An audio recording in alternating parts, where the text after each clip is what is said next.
मसीह में सभी को जय मसीह की। मैं आशा करती हूँ आप सभी मसीह में सलामत होंगे और प्रभु का अनुग्रह दया आप पर होगा। तो आइए आज आपसे मैं छोटा सा वचन शेयर करना चाहती हूँ और आप इस वचन के द्वारा आशीष पाए। और आइए हम वचन में देखते हैं कि परमेश्वर का वचन हमसे क्या कहता है। तो यूहन्ना रचित सुसमाचार उसका 9 अध्याय और 3 वचन कहता है कि जिस गली से यीशु गुजर रहे थे और वहां पे सड़क के किनारे एक अंधा भिखारी था जो जन्म से ही अंधा था। तो उस अंधा भिखारी को पता चला कि वहां से यीशु जा रहे हैं। तो वो चिल्ला के कहने लगा, हे दाऊद की संतान मुझ पर दया कर। चिल्ला चिल्ला के कहने लगा, हे दाऊद की संतान मुझ पर दया कर, क्योंकि वो जन्म से ही अंधा था। बहुत से लोगों ने उसे चुप कराया, डांटा, पर वो और भी चिल्लाता गया कि हे दाऊद की संतान मुझ पर दया कर। यीशु के पास यीशु तक वो आवाज पहुंचा तो यीशु ने मुड़कर देखा और लोगों से कहा, उसे मेरे पास लाओ। वो अपना सारा कुछ छोड़कर वो यीशु के पास गया और लोग उससे कहने लगे, चेले उससे कहने लगे कि हे रब्बी, इसने पाप किया या इसके माता पिता ने पाप किया?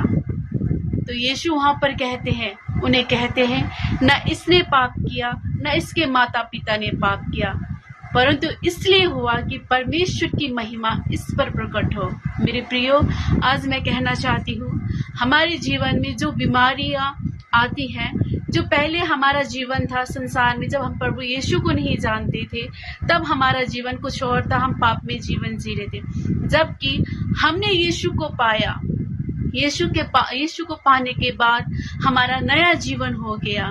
तो उस यीशु मसीह में होते होते भी अगर हमारे जीवन में दुख और तकलीफ आते हैं और लोगों का कहना ये होता है कि इसकी ये बीमारी, इसकी ये परेशानी इसके पाप की वजह से हुआ, नहीं। तो उन लोगों को मैं कहना चाहती हूँ, ये उन पाप की वजह से नहीं, ताकि परमेश्वर की महिमा उस लोग पर, उस मनुष्य पर प्रकट हो कि हर एक मनुष्य देखे कि परमेश्वर असंभव को संभव करने वाला परमेश्वर है। क्योंकि वहां पर उस अंधे भिखारी जो जन्म से ही अंधा था, वहां पर परमेश्वर का काम होना था। क्योंकि जन्म से ही अंधा जो व्यक्ति होता है, वो आंखें उसके होता नहीं है, परंतु परमेश्वर कर सकता है। हालेलुया। क्योंकि परमेश्वर हमारा रचयिता है, क्योंकि परमेश्वर जानता है हमें कहाँ से ठीक करना है।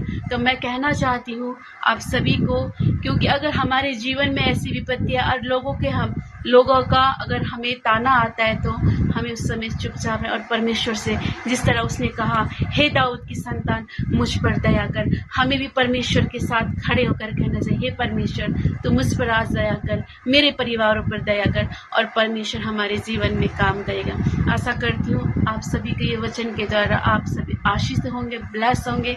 मसीह में सभी को जय मसीह की।